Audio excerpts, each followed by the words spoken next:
ರಾಯರು ಬೃಂದಾವನಸ್ಥರಾಗೋ ಮುಂಚೆ ಶ್ರೀಹರಿಗೆ ಒಂದು ಮಾತು ಕೊಡ್ತಾರೆ.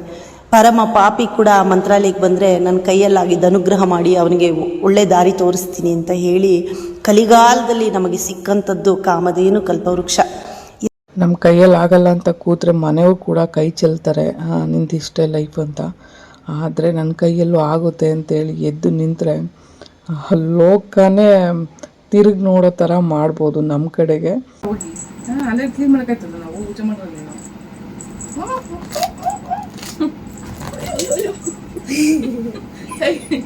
ಮ್ಯಾಲೆ ಕೆಲ ಮುಡಿ ಮಾಡ್ಕೊಂಡೆ ಹಾಳು ಮಾಡ್ಬಿಡ್ತದ ಆಸ್ಕೆನ. ಆಗಲ್ಲ ಸುಮ್ಮನೆ ಇರು, ಯಾಕೆ ಪ್ರಯತ್ನ ಪಡಿಸ. ನಿನ್ನ ಟ್ರೇ ಒಳಗಡೆ ಹೋಗಿ ಮಲಿಕೋದಿದ್ದು ನಿನ್ನ ಜಾಗ ಅದು. ದೊಡ್ಡವ ಅಂದಲೇ ಅಲ್ಲಿ ಸೇರ್ಸ್ಕೊತೀನಿ ನೀನು.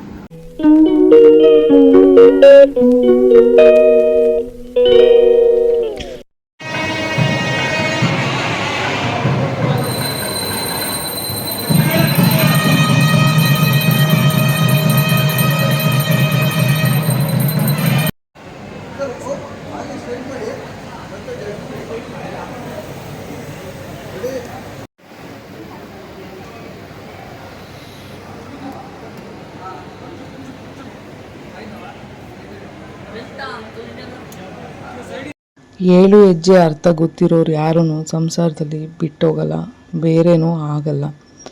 ಬಟ್ ಯಾರಿಗೆ ಇದ್ರ ಅರ್ಥ ಗೊತ್ತಿಲ್ಲ, ಅದಕ್ಕೆ ವ್ಯಾಲ್ಯೂ ಗೊತ್ತಿಲ್ಲ ಅನ್ನೋರು ಮಾತ್ರ ಈ ಸಂಸಾರದಿಂದ ದೂರ ಉಳಿತಾರೆ, ಈ ಸಂಬಂಧದಿಂದ ದೂರ ಉಳಿತಾರೆ.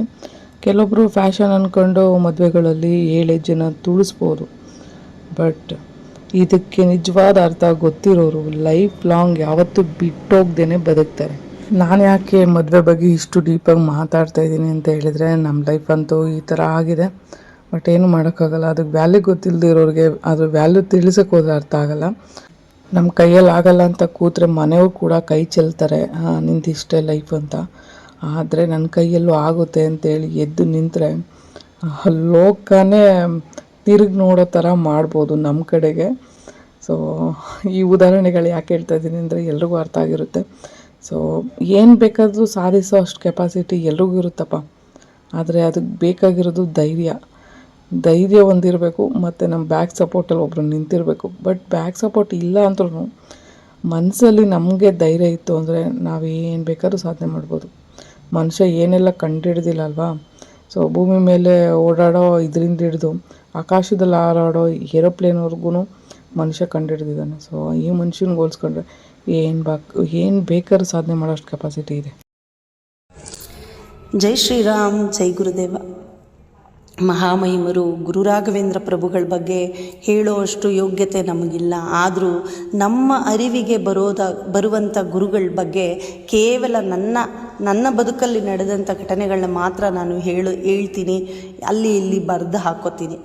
ರಾಯರು ಬೃಂದಾವನಸ್ಥರಾಗೋ ಮುಂಚೆ ಶ್ರೀಹರಿಗೆ ಒಂದು ಮಾತು ಕೊಡ್ತಾರೆ.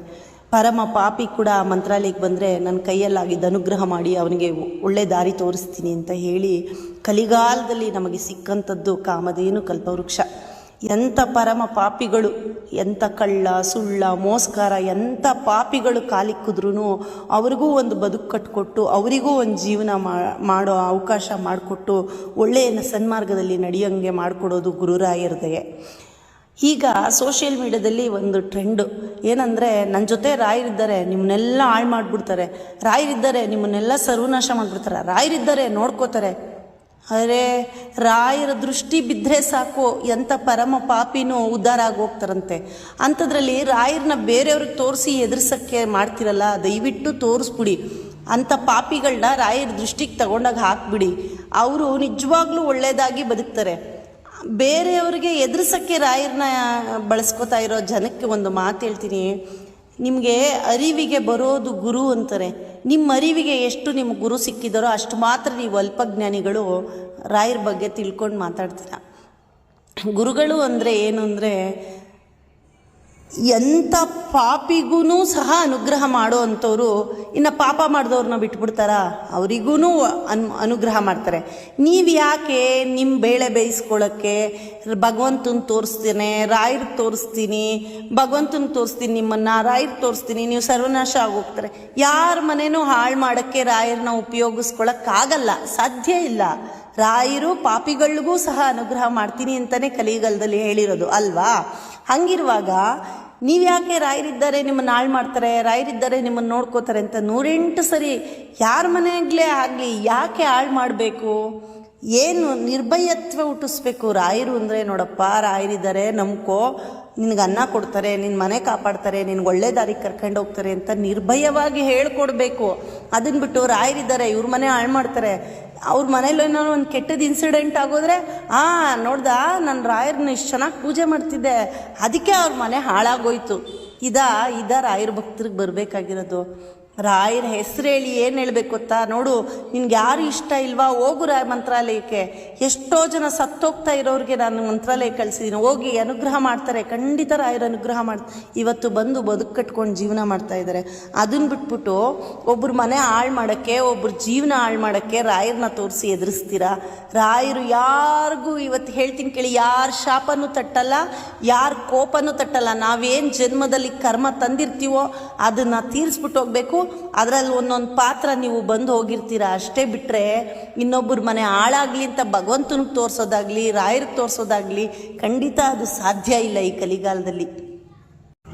ಸಾವು ಅನ್ನೋದು ಆಗಲಿ, ಕಷ್ಟ ಅನ್ನೋದಾಗಲಿ, ನೋವು ಅನ್ನೋದಾಗಲಿ ನಾವೇನು ಕೇಳ್ಕೊಂಬಂದಿರ್ತೀವೋ ಅದರಂತೆ ಬರುತ್ತೆ ಹೊರತು ನೀವು ಜೊತೆಲಿದ್ದಾಗ ಒಳ್ಳೇದು ಬಯಸಿ ದೂರ ನಿಂತ್ಕೊಂಡು ಶತ್ರುಗಳ ಥರ ಆಡಿ ರಾಯರ ಹೆಸರು ಹೇಳಿ ಭಗವಂತನ ಹೆಸರು ಹೇಳಿ ಅವ್ರ ಮನೆ ಹಾಳಾಗಲಿ ಇವ್ರ ಮನೆ ಹಾಳಾಗಲಿ ಅನ್ನೋ ಶಾಪದಿಂದ ಖಂಡಿತ ಬರಲ್ಲ. ಆ ಥರ ಎದುರಿಸೋರಿಗೆ ಇವತ್ತು ಹೇಳ್ತೀನಿ, ನಿರ್ಭಯವಾಗಿರಿ. ನಿಮ್ಮದು ತಪ್ಪಿಲ್ಲ ಅಂದರೆ ಗುರುಗಳ ಮುಂದೆ ತಲೆ ಎತ್ಕೊಂಡು ನಿಂತ್ಕೊಳ್ಳಿ. ಬೃಂದಾವನದ ಮುಂದೆ ನಿಮ್ಮದು ತಪ್ಪಿದ್ರೆ ಬೃಂದಾವನದ ಮುಂದೆ ತಲೆ ಬಾಗಿಸಿ ತಪ್ಪಾಯ್ತಪ್ಪ ಕ್ಷಮಿಸಿ ಅಂತ ಕೇಳ್ಕೊಳ್ಳಿ. ಖಂಡಿತ ರಾಯರ ಅನುಗ್ರಹ ಮಾಡ್ತಾರೆ. ಯಾರನ್ನೂ ದೂರಲ್ಲ, ಯಾರನ್ನೂ ದೂಷಿಸಲ್ಲ. ಮತ್ತು ಯಾರನ್ನೂ ದೂರ ತಳ್ಳದಂಥ ಕಾಮಧೇನು ಅದು. ಕಾಮಧೇನು ನೋಡಿ, ಕಳ್ಳು ಎಲ್ರಿಗೂ ಹಾಲು ಕೊಡುತ್ತೆ. ಆ ಪಾಪಿಗಳು ಆ ಕಾಮಧೇನು ಹಾಲು ಕುಡಿತಾರೆ. ಅದೇ ಥರನೇ ರಾಯರು ಸಹ. ರಾಯರನ್ನ ಈ ಸೋಷಿಯಲ್ ಮೀಡಿಯಾದಲ್ಲಿ ಸೇರ್ಕೊಂಡು ಕೆಲವರು ಇನ್ನೊಬ್ಬರ ಮನಸ್ಥಿತಿ ಜೊತೆ ಆಟ ಆಡೋಕ್ಕೆ ಇಟ್ಕೊಬಿಟ್ಟಿದ್ದಾರೆ ರಾಯರ ಹೆಸರನ್ನ. ನಿಜವಾಗ್ಲೂ ಆ ಥರ ಇಲ್ಲ. ನಿರ್ಭಯವಾಗಿ ಬದುಕಿ. ರಾಯರನ್ನ ಮನಸಾರ ನೀವು ನಂಬ್ಕೊಂಡಿದ್ರೆ, ನಿಮ್ಮ ತಪ್ಪಿದ್ರೆ ನಿಮಗೆ ಅರಿವಿಗೆ ತರಿಸ್ಕೊಡ್ತಾರೆ. ನಿಂದು ತಪ್ಪು ಇದು, ನೀನು ಸರಿ ಮಾಡ್ಕೊ ಅಂತ ಹೇಳ್ತಾರೆ. ನಿಮ್ಮದು ಒಳ್ಳೇದಿದ್ರೆ ಮುಂದಕ್ಕೆ ನಡೆಸ್ತಾ ಹೋಗ್ತಾರೆ. ನಿಮ್ಮ ಜೀವನದಲ್ಲಿ ಏನಾಯ್ತೋ, ಏನಾಗಬೇಕೋ, ಏನಾಗುತ್ತೋ ಮುಂದಕ್ಕೆ ಅದೆಲ್ಲ ರಾಯರು ನಡೆಸ್ತಾರೆ. ನಿರ್ಭಯವಾಗಿ ನಂಬ್ಕೊಳ್ಳಿ, ಭಯದಲ್ಲಿ ನಂಬೇಡಿ. ಜೈ ಶ್ರೀರಾಮ್, ಜೈ. ಉಂಡ ನೋಡಿ, ಚಿಕನ್ ಸಾಂಬಾರು ರುಚಿ ನೋಡಿಬಿಟ್ಟು ಹಾಲಿಟ್ಟ ಕುಡಿತಾ ಇಲ್ಲ. ಚಿಕನ್ ಸಾಂಬಾರಲ್ಲಿ ಅನ್ನ ತಿಂತಾ ಇದ್ದಾನೆ. ಸೊ ಟೇಸ್ಟ್ ನೋಡಿ ಹೆಂಗೆ ಇಷ್ಟ ಆಗ್ಬಿಟ್ಟಿದೆ ಅವನಿಗೆ. ನಮ್ಮ ಜೀವನದಲ್ಲಿ ನಮ್ಗೆ ಇಷ್ಟ ಆಗೋ ಥರ ಬದುಕೋದಕ್ಕೆ ತುಂಬ ಸಾರಿ ಅವಕಾಶಗಳು ಸಿಗುತ್ತೆ. ಬಟ್ ಅವಕಾಶಗಳನ್ನ ಉಪಯೋಗ ಮಾಡ್ಕೊಳ್ಳೋದಕ್ಕೆ ನಾವು ಆ ಒಂದು ಸಿಚುವೇಶನಲ್ಲಿ ಇರಲ್ಲ. ಸೊ ಇನ್ನೇನು ಕೊನೆ ಹಂತಕ್ಕೆ ಬಂದಿರುತ್ತೆ. ಯಾವ ಅಂತ ಅಂದರೆ, ನಮ್ಮವ್ರು ನಮ್ಮಿಂದ ಎಲ್ಲರೂ ಬಿಟ್ಟು ಹೋಗ್ತಾರೆ. ಸೊ ಆ ಟೈಮಲ್ಲಿ ನಮಗೋಸ್ಕರ ನಾವು ಬದುಕಬೇಕು ಅನ್ನೋ ಒಂದು ಧೈರ್ಯ ಬರುತ್ತೆ. ಸೊ ಆವಾಗ ಅಷ್ಟೇ ನಮಗೋಸ್ಕರ ನಾವು ಬದುಕೋಕ್ಕಾಗೋದು. ಸೊ ಇಷ್ಟ ಬಂದಿದ್ದು ಬಟ್ಟೆ ಹಾಕ್ಬೋದು, ಇಷ್ಟ ಬಂದಿದ್ದ ಕಡೆ ಓಡಾಡ್ಬೋದು. 4-6 ಜನ ಓಡಾಡೋ ಕಡೆ ನಾವು ಖುಷಿಯಿಂದ ತಲೆ ಎತ್ತಿ ಓಡಾಡೋ ಥರ ಇರಬೇಕು. ಮದುವೆ ಅನ್ನೋದು ಲೈಫಲ್ಲಿ ಒಂದೇ ಟೈಮ್ ಆಗೋದು. ಬಟ್ ಆ ಟೈಮ್ಗೋಸ್ಕರ ಎಲ್ರಿಗೂ ಆಸೆ ಇರುತ್ತೆ, ಮತ್ತು ಅದರದ್ದೇ ಆದ ಕನಸುಗಳಿರುತ್ತೆ. ಸೊ ನನ್ನ ಲೈಫಲ್ಲಿ ಈ ಥರ ಮದುವೆ ಆಗಬೇಕು, ಮದುವೆ ಆದರೆ ಲೈಫ್ ಲಾಂಗ್ ನಾನು ಚೆನ್ನಾಗಿರಬೇಕು, ಹಸ್ಬೆಂಡ್ ಜೊತೆ ಅಥವಾ ವೈಫ್ ಜೊತೆ ನಾನು ಚೆನ್ನಾಗಿರಬೇಕು ಅಂತ ಎಲ್ರಿಗೂ ಕನಸಿದ್ದೇ ಇರುತ್ತೆ. ಬಟ್ ಮದುವೆ ಅನ್ನೋದು ಇದೆಯಲ್ಲ, ಅದು ಬ್ರಹ್ಮ ಕೊಡಿಸಿರೋ ಒಂದು ಹಣೆ ಬರಹ ಅಂತ ಹೇಳ್ತಾರೆ. ಸೊ ಅದು ಬ್ರಹ್ಮಗಂಟು. ಯಾವಾಗ ಯಾರ ಜೊತೆ ಹೇಗಾಗಬೇಕು ಅನ್ನೋದು ಇರುತ್ತೆ. ಬಟ್ ಲೈಫ್ ಟೈಮಲ್ಲಿ ಎಲ್ಲನೂ ಯಾವ್ಯಾವ ಥರ ಉಲ್ಟಾ ಹೊಡೆಯುತ್ತೋ ಅನ್ನೋ ಸಾರಿ ಗೊತ್ತಾಗಲ್ಲ ಅಷ್ಟೇ. ಆಕ್ಸಿಡೆಂಟ್ ಆಗಿ 2019ಇಂದ ಇಲ್ಲಿವರೆಗೂ 7 ಇಯರ್ಸ್ ಆಯಿತು. ಸೊ ಈ 7 ಇಯರ್ಸಲ್ಲಿ 4 ಇಯರ್ಸು ಕಂಪ್ಲೀಟ್ಲಿ ಬೆಡ್ ರಿಡನು. ಸೊ ಈ 3 ಇಯರ್ಸಲ್ಲಿ ಲೈಫ್ನ ಪೂರ್ತಿಯಾಗಿ ಚೇಂಜ್ ಮಾಡ್ಕೊಂಡಿದ್ದೀನಿ. ಯಾವ ಮಟ್ಟಿಗೆ ಅಂತ ಹೇಳಿದ್ರೆ, ಒಬ್ರ ಕೈಲಿ ಊಟನೂ ಹಾಕಿಸ್ಕೊಳ್ದೇ ಇರೋ ಥರ. ಅಂದರೆ ಒಬ್ರ ಕೈಲಿ ಅಡುಗೆ ಮಾಡಿಸಿ ಅವರೆಲ್ಲ ಅಂತಾಯಿದ್ರು. ಸೊ ಇವಾಗ ನಾನೇ ಅಡುಗೆ ಮಾಡ್ಕೊಂಡು ತಿನ್ನೋ ಒಂದು ಲೆವೆಲಿಗೆ ಬಂದಿದ್ದೀನಿ. ಯಾಕಂದರೆ ಒಂದು ಗ್ಲಾಸ್ ಕೂಡ ನೀರನ್ನ ಬೇರೆಯವ್ರ ಕೈಯಲ್ಲಿ ತರ್ಸ್ಕೊಂಡು ಕುಡಿಬೇಕಾಗಿದ್ದು ಒಂದು ಸಿಚುವೇಶನು. ಬಟ್ ಇವತ್ತು ಲೈಫು ಇಂಡಿಪೆಂಡೆಂಟಾಗಿ ಎಲ್ಲನೂ ನಿಭಾಯಿಸೋ ಒಂದು ಸ್ಥಿತಿಗೆ ಬರೋದಕ್ಕೆ ನನ್ನ ಧೈರ್ಯ ಕಾರಣ. ಯಾರು ಬ್ಯಾಕ್ ಸಪೋರ್ಟಲ್ಲಿ ಯಾರೂ ಹೆಲ್ಪ್ ಮಾಡಲ್ಲ. ಎಲ್ಲ 2 ದಿನ ಕೆಲಸಕ್ಕೆ ಅವರವರ ಅನುಕೂಲಕ್ಕೆ ಬರ್ತಾರಷ್ಟೇ. ಅದು ಬಿಟ್ಟರೆ ಇನ್ನೇನಕ್ಕೂ ಬರಲ್ಲ. ನಮ್ಮ ಪೂರ್ವಿ ನಾನು ಮದುವೆಗೆ ಬಂದಿದ್ದು ಆ್ಯಕ್ಚುಲಿ ನೋಡಿ, ನಾನಿಲ್ಲಿ ವೀಡಿಯೋನು ಏನೋ ಮಾಡೋದಿತ್ತು, ಹಂಗಾಗಿ ಮಾಡ್ಕೊಳ್ತಾಯಿದ್ದೆ. ಇವನು ಹೋಗಿ ಒಂದು ಮೊಬೈಲ್ ತೊಗೊಂಡೋಗ್ಬಿಟ್ಟು ಒಂದು ಸಂದಿಲಿ ವೀಡಿಯೋ ನೋಡ್ಕೊಂಡು ಕೂತಿದ್ದಾನೆ. ಅದೇನೋ ಹೇಳ್ದಂಗೆ ಆಯಿತು. ಅದೇನೋ ಗಾದೆ ಮಾತು ಹೇಳೋಕ್ಕಾಗಲ್ಲ ನಾನು, ಬಟ್ ಆ ಥರ ಇದೆ ಸಿಚುವೇಶನ್ ಇವಾಗ. ನಾನು ಬೆಡ್ ರಿಡನು. ಸೊ ಬೆಡ್ಡಿಂದ ಹೊರಗಡೆ ಬಂದು ವೀಲ್ ಚೇರಲ್ಲಿ ನನ್ನೆಲ್ಲ ಕೆಲಸಗಳನ್ನ ನಿಭಾಯಿಸೋ ಮಟ್ಟಕ್ಕೆ ನಾನು ಇವತ್ತು ಬಂದಿದ್ದೀನಿ. ಬೆಡ್ ಮೇಲೆ ಬ್ರಷ್ ಮಾಡೋದಕ್ಕೆ ಕೊಡ್ತಾಯಿದ್ದು ಆ್ಯಕ್ಚುಲಿ ಆ ಥರ ಸಿಚುವೇಶನು. ಯಾಕಂದರೆ ಬೆನ್ನಿಗೆ ಒಂದು ಸಾರಿ ಮೂಳೆ ಮುರಿದು ಅಲ್ಲಿ ರಾಡ್ ಹಾಕಿರೋವಂಥದ್ದು, 2 ರಾಡು ಮತ್ತು 4 ಸ್ಕ್ರೂ ಹಾಕಿದ್ದಾರೆ ನನ್ನ ಬೆನ್ಮೂಳೆ ಮುರಿದಿರೋದಕ್ಕೆ. ಸೊ ಈ ಒಂದು ಸಿಚುವೇಶನಲ್ಲಿ ಯಾವಾಗಲೂ ಮಲಗಿರಬೇಕಾಗಿರ್ತಿತ್ತು. ಬಟ್ ಇವಾಗ ಮಲಗಿರಲೇಬೇಕು ಅಂತ ಏನಿಲ್ಲ, ಬಟ್ ನಮ್ಮ ಜೀವನ ನಿಭಾಯಿಸೋಷ್ಟು ಕೆಪಾಸಿಟಿ ನಮಗಿರಬೇಕು. ತುಂಬ ಬ್ಯಾಕ್ ಪೇನ್ ಬರುತ್ತೆ, ಇವಾಗೂ ಏನು ಸುಮ್ಮನೆ ಅಲ್ಲ.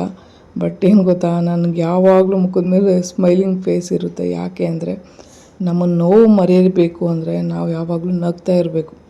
ಸೊ ಆವಾಗ ನಮ್ಮ ನೋವನ್ನು ಮರಿತೀವಿ. ಆಮೇಲೆ ನಮಗೆ ಎಷ್ಟೇ ನೋವಿದ್ರೂ ನಾವು ಬೇರೆ ಕೆಲಸದ ಬಗ್ಗೆ, ಅಂದರೆ ಬೇರೆ ಕೆಲಸದಲ್ಲಿ ನಮ್ಮ ಆಸಕ್ತಿನ ತೊಡಗಿಸ್ಕೋಬೇಕು. ಆವಾಗ ನೋಡಿ ಅವೆಲ್ಲ ನೋವುಗಳು ಇದ್ರೂ ಇಲ್ಲದೇ ಇರೋ ಥರನೇ ನಮಗೆ ಫೀಲ್ ಆಗುತ್ತೆ.